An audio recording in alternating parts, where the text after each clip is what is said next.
Hello and welcome to Gunners Daily YouTube channel, where I'm covering all the latest Arsenal news and everything that is happening around the club. How are we feeling today? We are still top of the league. Great performance from Arsenal yesterday.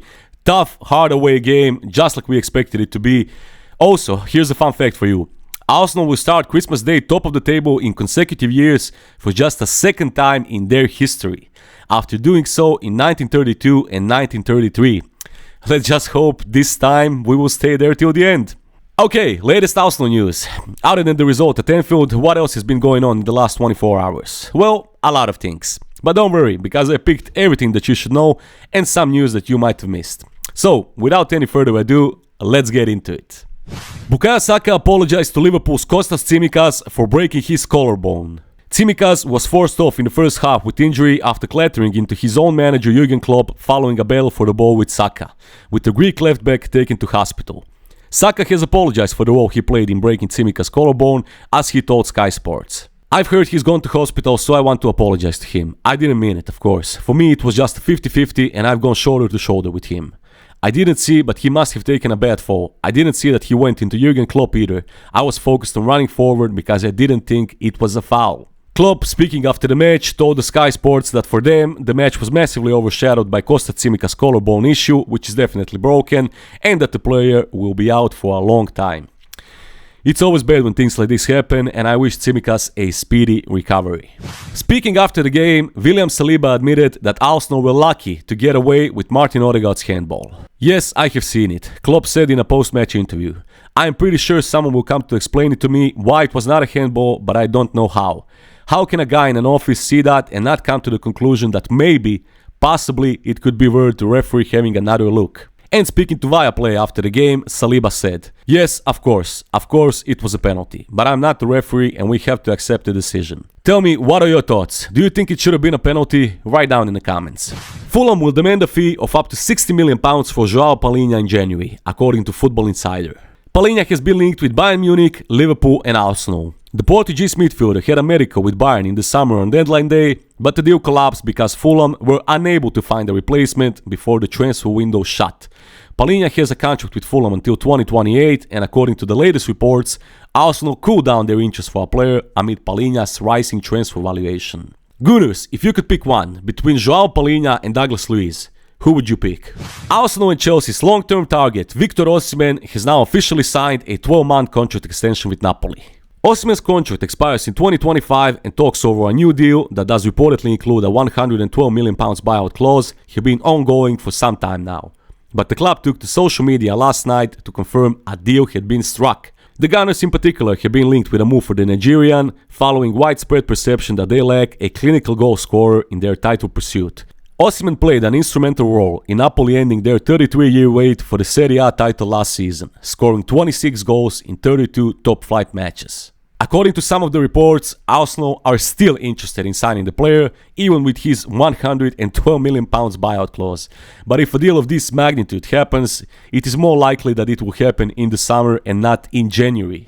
Mikel Arteta has refused to comment on Barcelona's hopes of resurrecting the European Super League.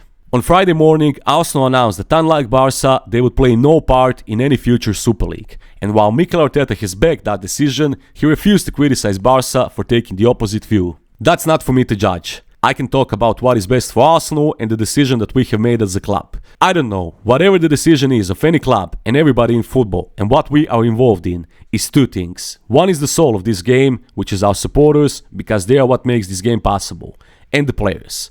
Look after those two in the best possible way. I think that's our responsibility, and every decision has to be focused on those two aspects especially, and then to have a game that promotes integrity and the beauty of the game and try to find that." Arteta has also insisted that the Gunners are happy to continue playing in the Champions League.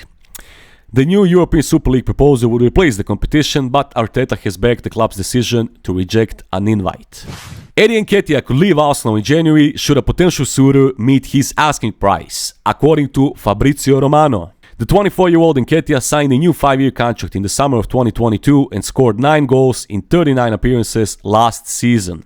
Arsenal could sell Nketiah in January, with several clubs from England and Germany interested in signing the forward. Nketiah has played in 23 matches across all competitions this season, including 16 Premier League appearances.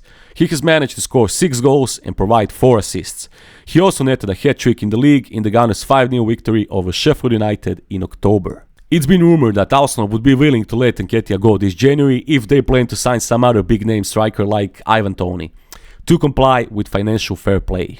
Arsenal are keeping tabs on Sporting Lisbon defender Goncalo Inacio, exclusively revealed by Sunsport. Inacio made his senior Sporting debut as a teenager in October 2020 and has risen to become one of the most exciting prospects in the Primeira Liga. He has also broken into the Portugal national team under Roberto Martinez, earning his first cap back in March. Inacio has a £52 million release clause in a contract that expires in June 2027, and the Sporting are prepared to hold out for an offer close to that value. Arsenal are one of the sides that are interested in signing the player. However, Sunsport reports that the Gunners are unlikely to activate Inacio's release clause in January. Mikel Arteta's side have battled several injury issues already this season, especially in defense, with fullbacks Jurrien Timber and Takehiro Tomiyasu out until the new year. Luton Town could terminate Albert Sambi Lokonga's loan from Arsenal half a season early. That's according to Team Talk, as the Belgian midfielder struggles for game time with Luton. It's also suggested that Luton's boss Rob Edwards might want to free up space for another loan recruit. This is the 24-year-old's second loan spell since he joined the club in 2021 for £17 million, as he previously spent 6 months on loan at Crystal Palace last season. So, Lokonga's future with Arsenal is definitely in doubt, but bear in mind, the Belgian has a contract with Arsenal until 2026. And that is all for today's news, but before the end, let's take a look at some of your comments from my post this morning, in which I asked you, is William Saliba currently the best center back in the world? So let's take a quick look at some of your comments. Python Django says, the best center back in the world yet, our Rolls Royce in defense. We as Gunners are proud of William Saliba. Third Carnet says, I'm an Arsenal fan, but Konate was him. Gunner Boy says, at 22, I think Van Dijk was just getting a move to Celtic. Saliba already looks the best center back in the toughest league. Gabriel was also brilliant yesterday, and with Saliba and Konate, France should be sorted for years. Jeffrey says, Saliba is world class, he's silky too. The only world class players at Arsenal are Saliba and Declan Rice. Well, Bukayo Saka, Martin Odegaard, I don't know. The African Kissinger says, Saliba's PR is moving mad. He didn't do anything Konate didn't do. Tom Waters says, if we don't start winning trophies soon, I can see where I'll come knocking. And Same says, better than Virgil van Dijk. And that's it for today's video. So Gunners, thank you for watching. Don't forget to leave a like and subscribe to the channel for more daily content. Thank you, and I'll see you on the next one. Peace.